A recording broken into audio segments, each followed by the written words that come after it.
किसानों की मांग में समर्थन में उतरे कांग्रेसी विधायक, हाथों में गन्ना लिए ट्रैक्टर से पहुंचे विधानसभा। सीएम पुष्कर सिंह धामी ने कहा, किसानों को लेकर सरकार गंभीर। विधानसभा चुनाव को लेकर सरगर्मी तेज, नेता तिलक राज बेहन ने की कार्यकर्ताओं के साथ बैठक। 2022 में कांग्रेस की सरकार बनाने का किया दावा। किच्चा में एसडीएम ने किया बैठक का आयोजन। कोरोना वैक्सीन पर की चर्चा, लोगों से वैक्सीन लगवाने की अपील।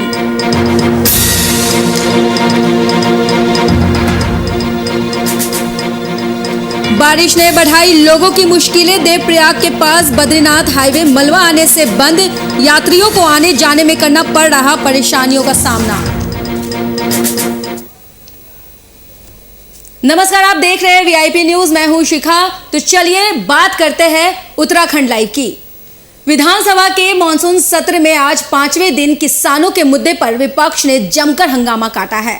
सदन की कार्रवाई शुरू होने से पहले ही नेता प्रतिपक्ष प्रीतम सिंह के नेतृत्व में तमाम कांग्रेसी विधायक विधानसभा में गन्ने हाथ में लेकर ट्रैक्टर के साथ पहुंचे, जहां तमाम प्रदर्शनकारियों ने केंद्र और राज्य सरकार के खिलाफ जमकर नारेबाजी की। वहीं कांग्रेस ने इस प्रदर्शन पर मुख्यमंत्री पुष्कर सिंह धामी ने कहा है कि सरकार सदन में सभी सवालों के जवाब देने को तैयार है। विधानसभा में जनहित से जुड़े मुद्दे पर चर्चा होनी चाहिए। इस दौरान उन्होंने कहा कि राज्य सरकार ने गन्ना किसानों का बकाया भुगतान किया है और साथ ही धान खरीद के लिए व्यवस्था बनाई गई है। सरकार पूरी तरह से किसानों के मुद्दे पर संवेदनशील है और वो खुद किसान परिवार से आते हैं।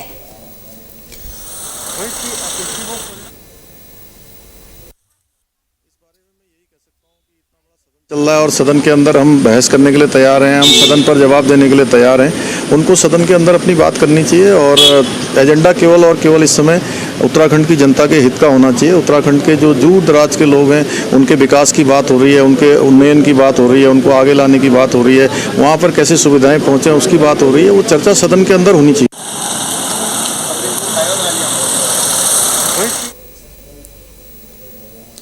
मुख्यमंत्री पुष्कर सिंह धामी ने उत्तराखंड के 200 राजकीय माध्यमिक विद्यालय में व्यावसायिक शिक्षा कार्यक्रम का शुभारंभ किया। मुख्यमंत्री ने राज्य के अलग अलग विद्यालयों के छात्र छात्राओं, अभिभावकों और अध्यापकों से वर्चुअल संवाद भी किया। इस मौके पर उत्तराखंड के विधायक शिक्षा मंत्री अरविंद पांडे भी सीएम के साथ मौजूद रहे।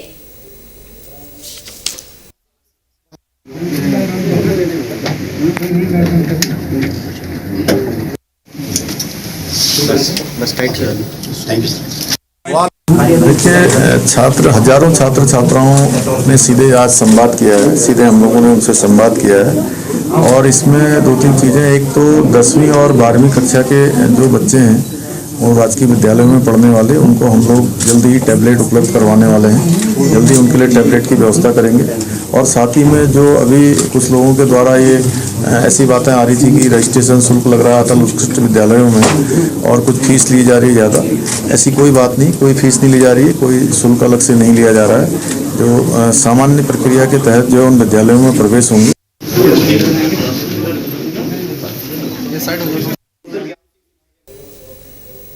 वहीं उत्तराखंड में पिछले 2 दिन से लगातार रुक रुक कर बारिश हो रही है, जिससे जनजीवन अस्त व्यस्त हो रखा है। भारी बारिश के चलते प्रदेश में तमाम सड़कें बाधित हो गई है। सड़कों को खोलने और आवागमन सुचारू रूप से प्रशासन त्वरित गति से जुड़ा है। ऋषिकेश देहरादून मार्ग पर स्थित जाखन नदी पर बना पुल भी ढह गया है। वहीं मुख्यमंत्री पुष्कर सिंह धामी ने इस पुल के टूटने पर इसकी जांच कराए जाने की बात कही है।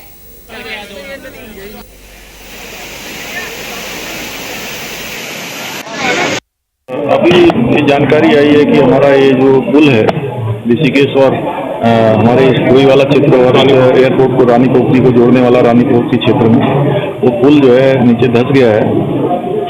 मैं सबसे पहले तो आप सबके माध्यम से कहना चाहता हूँ कि मैं इसकी जांच करवाऊंगा कि ये पुल कब बना था और इसमें कौन सी कार्यदायी संस्था थी अगर कहीं पर अगर इसमें है तो इस पर भी जैसे हमने पहले जो है कहा था कि हम हरिद्वार में जो कोविड टेस्ट में जो अगर गड़बड़ी पाई जाएंगी तो उसके खिलाफ कार्रवाई करेंगे, इसी प्रकार से हम इस पर भी कार्रवाई करेंगे और जनजीवन सामान्य उसके लिए हम व्यवस्था करेंगे। पुलिस विभाग को हम निर्देशित करेंगे कि वहाँ से लोग न जाएं, क्योंकि वो अब खतरे वाला है। सभी से मैं अपील भी करता हूँ कि वो रास्ता उसका डाइवर्ट कर दिया गया है और ठीक प्रकार से पुलिस जो है गाइड के रूप में वहाँ पर काम करेगी। वहीं उत्तराखंड विधानसभा में मानसून सत्र चल रहा है और आज मानसून सत्र का 5वां दिन है। मानसून सत्र में इस बार विपक्ष के विधायक सत्ता पक्ष पर हावी होते नजर आ रहे हैं। लगातार प्रश्नकाल चल रहा है और विपक्ष के विधायक सरकार से सवाल पूछ रहे हैं। विपक्ष का आरोप है कि सरकार जो जवाब दे रहे हैं वो उससे संतुष्ट नहीं है, क्योंकि उनको लगता है कि मंत्री तैयारी करके सदन में नहीं आते हैं। इतने सालों में पहली बार देखा जा रहा है कि सदन में कम संख्या बल के बावजूद विपक्ष के विधायक सत्ता पक्ष पर भारी पड़ रहे हैं। दरअसल ऐसा देखा जा रहा है कि मंत्री बिना होमवर्क किए सदन में आ रहे हैं और जब विपक्ष सवाल कर रहा है तो वो जवाब देने में फेल हो रहे हैं।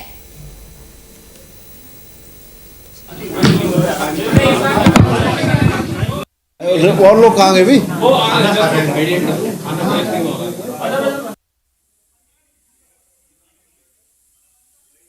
कि 24 तारीख से जिस सदन चल रहा है और जिस तरीके से सदन के अंदर जो है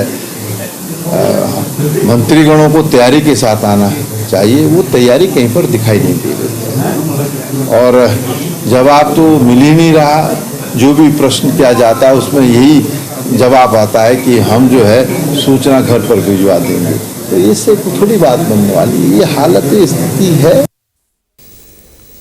जैसे जैसे 2022 के चुनाव नजदीक आ रहे हैं वैसे ही सभी पार्टियां की जो सरगर्मी है वो तेज हो गई है। आज रुड़की में कांग्रेस के वरिष्ठ नेता तिलक राज बेहड़ ने कांग्रेस नेताओं के साथ बैठक कर 2022 के चुनाव के अकेले कांग्रेस को ही 50 सीटें जीतने का दावा किया है। उन्होंने रुड़की के पूर्व मेयर यशपाल राणा, हरिद्वार के वरिष्ठ कांग्रेसी नेता संजय पालीवाल और पूर्व राज्य मंत्री राम सिंह सैनी से कांग्रेस को मजबूत बनाने के बारे में विचार विमर्श किया और कहा कि आप पार्टी का उत्तराखंड में कोई महत्व नहीं है, उससे उन पर कोई फर्क नहीं पड़ेगा। वहीं बीजेपी से अब लोग उब चुके हैं और उत्तराखंड में अब कांग्रेस ही अपना परचम लहराने का काम करेगी। 2022 का जो चुनाव है वो कांग्रेस के लिए मजबूत है। कांग्रेस मजबूती से उस चुनाव को लड़ रही है और 2022 में कांग्रेस की सरकार उत्तराखंड के अंदर बनेगी। पार्टी का कोई वजूद नहीं है। ठीक है, दिल्ली में उनकी सरकार है पर अभी उत्तराखंड के अंदर आम आदमी पार्टी का नहीं है। यहाँ 2 ही पार्टियाँ हैं और दोनों पार्टियाँ अपना अपना भाजपा की सरकार है और हम लोग विपक्ष में बैठे हैं। 4 धाम यात्रा को जल्द बहाल करने को लेकर बद्रीश संघर्ष समिति के बैनर तले आज बद्रीनाथ धाम में जन आक्रोश महारैली का आयोजन किया गया, जिसमें भारी मात्रा में लोगों ने बढ़ चढ़कर हिस्सा लिया है। प्रदर्शन कर रहे लोगों का कहना है कि 4 धाम यात्रा को जल्द खुलवाया जाए, नहीं तो ये आंदोलन जारी रहेगा।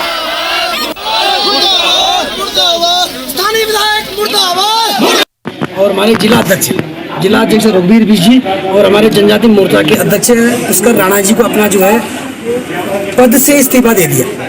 किसके विरोध में? ये जो 4 धाम की यात्रा जो ये सुचारू सरकार जो सुचारू नहीं कर पा रही, इसके विरोध में मैंने जो है अपना त्यागपत्र परसों ही मैं इनको भेज चुका हूँ।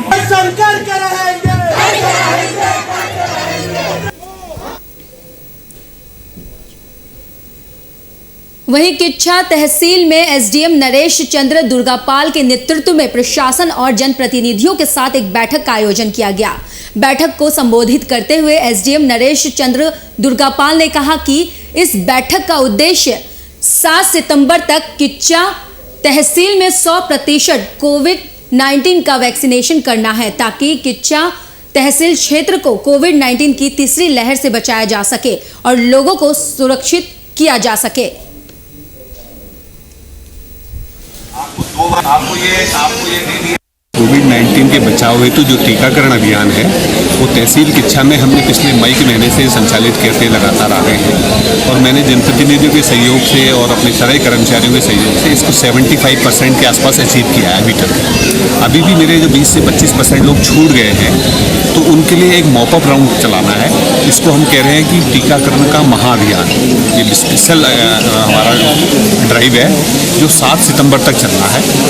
इन 7 सितंबर में हम प्रत्येक ग्राम पंचायत में, शहर के वार्डों में 3-3 बार टीम भेजेंगे। हमने टीमें बना दी हैं, 16 टीमें बनी हैं।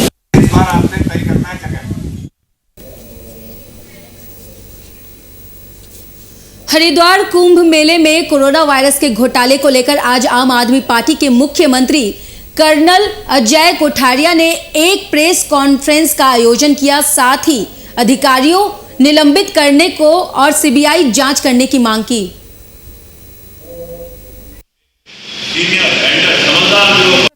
आज की जो ये प्रेस कॉन्फ्रेंस है तो मैं स्पेसिफिक अगर बोलूँ तो कई जब गवर्नेंस के जो तरीके हैं उसमें कई मुद्दे आते हैं जो कि बोलते हैं कि उनमें करप्शन दिखाई दे रहा है। लेकिन अगर करप्शन का कोई एक ऐसा मुद्दा है जिसमें कि भावनाओं के साथ में, इंसान की जान के साथ में, हमारे जो धार्मिक फीलिंग है उसके साथ में अगर खिलवाड़ हुआ है तो उत्तराखंड जैसी जगह जो इन सब आस्पेक्ट के लिए फेमस है वहाँ पे ना बहुत ही बड़ा उसको नेगेटिव माना जाए। वहीं आपको बता दें कि हरिद्वार कुंभ मेले में कोरोना वायरस के घोटाले को लेकर आज आम आदमी पार्टी के मुख्यमंत्री चेहरे कर्नल अजय कोठियाल ने एक प्रेस कॉन्फ्रेंस का आयोजन किया। साथ ही अधिकारियों को निलंबित करने और सीबीआई जांच की मांग की है।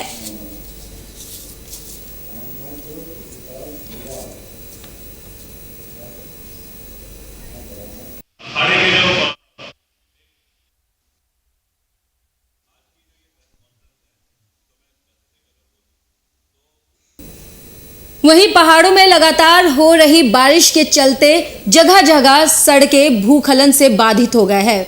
वहीं NH 58 पर देवप्रयाग के पास मलबा आने से बद्रीनाथ नेशनल हाईवे बंद हो गया है। पुलिस की ओर से सभी यात्रियों को सुरक्षित स्थान श्रीनगर या देवप्रयाग में रोकने की सलाह दी गई है। थाना प्रभारी देवप्रयाग महिपाल सिंह रावत ने बताया है कि लगातार बारिश होने के कारण ऋषिकेश बद्रीनाथ मार्ग पर सकनिधार पूरी तरह बाधित हो गए हैं।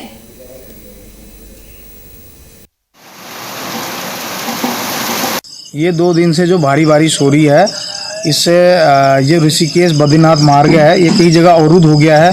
लगातार पहाड़ों से मलबा और बड़े बड़े बोल्डर गिर रहे हैं और रात्रि के समय तो बहुत ही ज़्यादा भयानक है, ऊपर से कुछ दिखाई नहीं दे रहा है। तो मेरा तो सभी जो इस रूट को इस्तेमाल कर रहे हैं, इस रूट पे यात्रा कर रहे हैं, सभी से निवेदन है कि कृपया रात के समय इस रूट पर इस्तेमाल न करें। जहां एक और केंद्र और राज्य सरकार लोगों को अच्छी स्वास्थ्य सुविधा देने का दम भरती है तो वहीं धरातल पर इन सेवाओं का नजारा कुछ और देखने को मिलता है। आपको बता दें कि रुड़की सिविल अस्पताल में शहर और आसपास से जुड़े ग्रामीण अक्सर अपना इलाज कराने के लिए आते हैं। वहीं अगर बात की जाए अस्पताल की लिफ्ट की तो कई वर्षों से खराब है और आलम यह है कि जिन मरीजों को ऑपरेशन के लिए स्ट्रेचरों पर ले जाया जाता है उनके लिए लिफ्ट का प्रयोग किया जाता है, लेकिन लिफ्ट के खराब होने की वजह से मरीजों को टेपर के माध्यम से ले जाना पड़ता है। एक्चुअली में अभी जो हमारा आईसीयू बनकर तैयार हो रहा था तो तभी हमें इसकी बहुत आवश्यकता पड़ी कि मरीजों आएंगे जो गंभीर हालत में होंगे और वो 2 रैंप चढ़ाने में हमें कम से कम 5 से 10 मिनट लग जाएंगे और ऐसे सीरियस मरीज को तुरंत ऊपर शिफ्ट करना पड़ेगा। तो उसके लिए फिर हम लोगों ने काफ़ी कोशिश करी और CDO सर के माध्यम से हम लोगों ने कई बार वार्ता करी उन्होंने। तो उसके बाद स्टेट बैंक ऑफ इंडिया की तरफ से उन्होंने उसको CSR मद से ये लिफ्ट यहाँ पर नई लिफ्ट लगवाई जा रही है।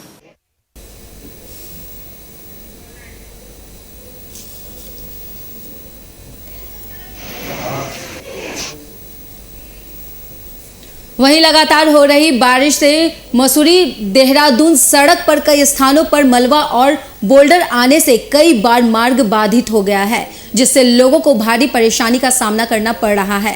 हालांकि लोक निर्माण विभाग द्वारा JCB मशीनों से मार्ग खुलवाया जा रहा है, लेकिन इसके बावजूद इसके लगातार मलबा आने का सिलसिला बना हुआ है, जिसकी वजह से आवागमन बाधित हो गया है। वहीं आम लोगों के साथ ही पर्यटकों को भी खासी परेशानियों का सामना करना पड़ रहा है।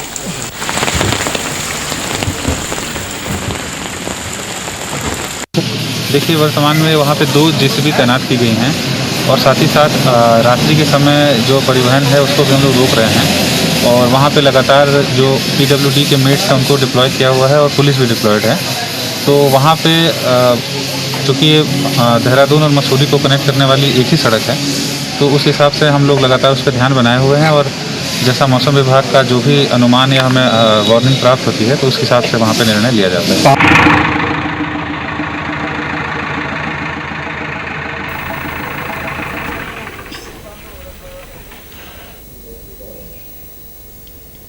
वहीं धारचूला में लगातार बारिश से एलधारा और मल्ली बाजार क्षेत्र में लगातार पहाड़ी से गिरा मलबा पानी के साथ मकानों में घुस रहा है। आपको बता दें कि स्थानीय नारायण लाल वर्मा के मकान में काफी नुकसान हुआ है। चट्टान गिरने से एक व्यक्ति की मौत भी हो गई है।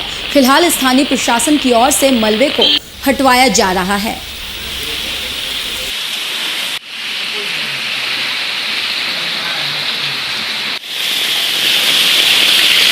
पहले तो जो है रोड खोलने की जो प्रयास कर रहे हैं उसको मैं कह रहा हूँ कि उसको तत्काल उसको रोको। जो पानी का यहाँ झील सा बन गया है वो नाली जो है कि उसको पास करो। जो बाजार की ओर शहर को जो तबाह कर रहा है उसको बचाना पहला काम जो है कि हमको शहर को बचाना है और नाली को मलबे को जो शहर को जा रहा है उसको डाइवर्ट करके नाली की ओर भेजना। तहसील धारचूला में 6 दिन से लगातार जो बारिश हो रही है इससे जगह जगह मलबा आ रहा है और लोगों के लिए खतरा भी उत्पन्न हो गया है। उधर बलुआ कोट में जोशी में गांव में एक जो है आदमी गढ़ जो है दब गया है, वहां पर भी रेस्क्यू ऑपरेशन चल रहा है। इसके अतिरिक्त आज जो है खोतिला में भी रास्ते में एक आदमी जो है गिरा हुआ मिला और इसके अतिरिक्त यलधारा के पास जो है ऊपर से लैंडस्लाइड बराबर चल रहा है और यहाँ पर सुबह से ही जेसीबी BRO की लगी हुई है खोलने में।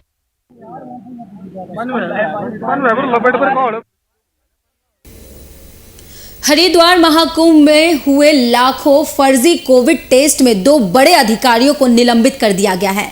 मुख्यमंत्री पुष्कर सिंह धामी ने कहा है कि अगर इस घोटाले में कोई भी बड़ा नाम, चाहे वो कितनी भी ऊंची पहुंच रखता हो, अगर दोषी पाया जाता है तो उस पर कार्रवाई की जाएगी। आपको बता दें कि कल उत्तराखंड सरकार ने हरिद्वार कुंभ से जुड़े 2 अधिकारी अर्जुन सिंह सिंगर जो मेला स्वास्थ्य की कमान संभाले हुए थे, साथ ही डॉक्टर NK त्यागी जो कुंभ के नोडल अधिकारी थे, इन दोनों को सरकार ने तत्काल प्रभाव से निलंबित कर दिया है। कुंभ की जानकारी जैसे जैसे आगे बढ़ रही है वैसे वैसे कई बड़े नाम शक के घेरे में ऐसे आ रहे हैं। वहीं कार्रवाई करने की बात भी कही गई है। मैंने पहले ही कहा था, जब मैंने 4 जुलाई को कार्यभार ग्रहण किया था, पद और गोपनीयता की शपथ ली थी, मुख्य सेवक के रूप में काम करना शुरू किया था, मैंने कहा था कि हर मुद्दे जो इस प्रकार के आएंगे उस पर कार्रवाई करेंगे। बहुत सारे लोग प्रश्न चिन्ह खड़ा कर रहे थे, हमने कहा जांच होने दीजिए, जांच का परिणाम आने दीजिए, उसको जांच को आगे बढ़ने दीजिए, जो भी दोषी पाया जाएगा उसके खिलाफ कड़ी कार्रवाई होगी। चाहे जो भी होगा इसमें, चाहे कहीं से लेकर कोई कितना बड़ा हो, कितनी भी उसका अपना कोई भी अलग स्थान रखता हो, अगर जांच में दोषी पाया जाएगा तो उसको बख्शा नहीं जाएगा। वहीं डोईवाला के रानी पोखरी का पुल अचानक से टूट गया और कई गाड़ियां नदी में गिर गई। पिछले कई दिनों से लगातार हो रही बारिश के चलते सभी नदियों का जलस्तर बढ़ रहा है। पहाड़ों में हुई बारिश का नतीजा और अब मैदानी क्षेत्र में भी देखने को मिल रहा है। देहरादून के मुख्य मार्ग पर डोईवाला के क्षेत्र रानी पोखरी की नदियों में अचानक जलस्तर बढ़ गया, जिसके चलते ऋषिकेश देहरादून हाईवे पर कई वर्षों पुराना पुल धड़ाधड़ गिर गया है। ये पुल देहरादून और ऋषिकेश के आसपास में जोड़ता है, इसीलिए इस पुल के ऊपर लगातार वाहनों की आवाजाही रहती है। पुल के ऊपर से गुजर रही गाड़ियां भी नीचे गिर गई। मिली सूचना के आधार पर कई लोग घायल बताए जा रहे हैं। देहरादून से ऋषिकेश की ओर जा रही एक लोडिंग वाहन का ड्राइवर भी गंभीर रूप से घायल हो गया है, जिसका इलाज अस्पताल में चल रहा है।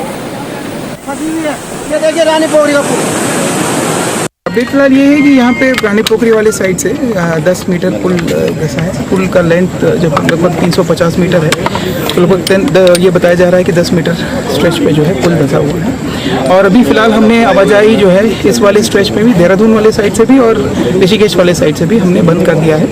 और जो है लोगों से अपील हमने जारी की है कि नेपाली फार्म वाले साइड से। तो अभी इसमें पानी का बहाव काफ़ी तेज़ है। अभी जो वैकल्पिक जो मार्ग है हमारा, जो ऋषिकेश होती है, वही हमारे पास उपलब्ध है। उसके जो दूसरा मार्ग है वहाँ पे विदालना में भी काफ़ी पानी आ रहा है।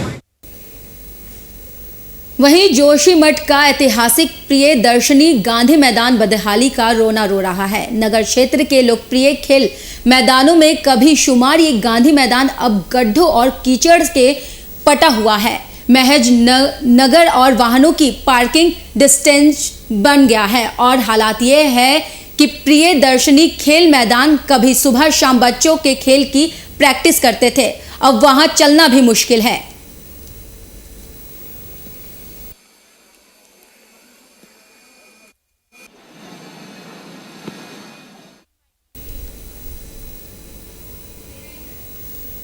वहीं उत्तराखंड में बरस रही आफत की बारिश से लगातार लोगों की परेशानी बढ़ते जा रही है। मौसम विभाग ने अगले 24 घंटे उत्तराखंड में 5 जिलों में बहुत भारी बारिश होने की आशंका जताई है। आज 27 तारीख हो गई अगस्त की, और उत्तराखंड के लिए मौसम की बात करें तो जो पिछले 24 घंटे हैं उसमें देहरादून क्षेत्र में बहुत ज़्यादा बारिश हुई है, जिसमें कि मैं कहूँगा कि जो एक्सट्रीमली हैवी रेन है वो मसूरी में करीब 25 सेंटीमीटर मिली है एक स्टेशन पे, जो कि ऑटोमेटिक वेदर स्टेशन है। इसी तरह जो रिपोर्टिंग स्टेशन है वहाँ पर भी 13 सेंटीमीटर बारिश मिली है। सहस्त्रधारा है रिपोर्टिंग स्टेशन, उसमें भी 14 सेंटीमीटर जो है रेनफॉल मिली है। वहीं जोशीमठ के सूकी भलगांव के लोगों का सड़क का सपना साकार होने जा रहा है। बद्रीनाथ विधायक महेंद्र भट्ट ने भी सीमांत सूकी भल गांव को बधाई दी है। हम आपको बता दें कि लंबे समय से यहां सड़क निर्माण के लिए फॉरेस्ट क्लियरेंस बाधा बनी हुई थी, मगर अब उनका ये जो सपना है वो पूरा होने जा रहा है।